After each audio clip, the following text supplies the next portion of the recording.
Здравствуйте! Это моя школа.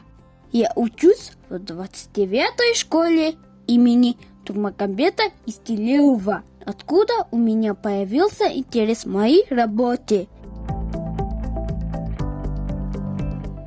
Я Абдилача Нурали Гергинова, ученик 4 класса. Тема моей работы – книга сегодня и завтра. Цель моей исследовательской работы – использовать 3D-книгу, понять ценности не только электронных, но и бумажных книг. Нұрали, ұлым, туған күніңмен құттықтаймын. Оқуда озат бол, мен саған сыйлық жібердім. Саған ұнайды деген ойдамын.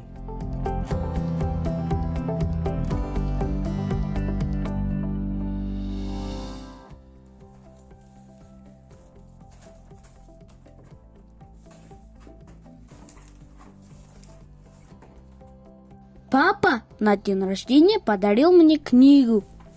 Интересно, есть ли в нашей школе такая же книга? Спрошу-ка, это у Анар Аймагамбетовны. Она наша школьная библиотекарь. Сәлеметсіз бе, Анар апай? Менің сізге бір-екі сұрағым бар еді. Қойсам бола ма? Сәлемет бол, Нұрали. Әрине қоя ғой. Осы, біздің мектептің кітапханасында электрондық оқулықтар бар ма? Әрине, бізде электронды оқулықтар, электронды көркем шығармалар және электронды ертегілер бар. Біздің мектептің кітапханасында 3-ті және де 4-ті оқулықтары бар ма?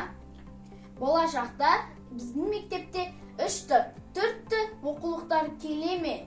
Әрине, келеді. Біздің Қазақстан өсіп өркендеу даму үстінде және цифрлы Қазақстанға біз бет бұрып жатырмыз. Болашақта ондай кітаптар келеді. Жауабыңызға рахмет. Я так обрадовался и был очень удивлен, потому что я первый раз увидел 4D-книгу. У меня появилась идея, знают ли мои друзья про эту книгу. Я решил их проверить. И вот результат. Как жаль, что в нашей школе нет таких книг. У меня появилась еще одна идея – обрадовать друзей. Мои друзья очень довольны. Я тоже счастлив. Теперь моя мечта в будущем – обязательно со мной создавать эти книги. И я каждый день буду радовать своих друзей.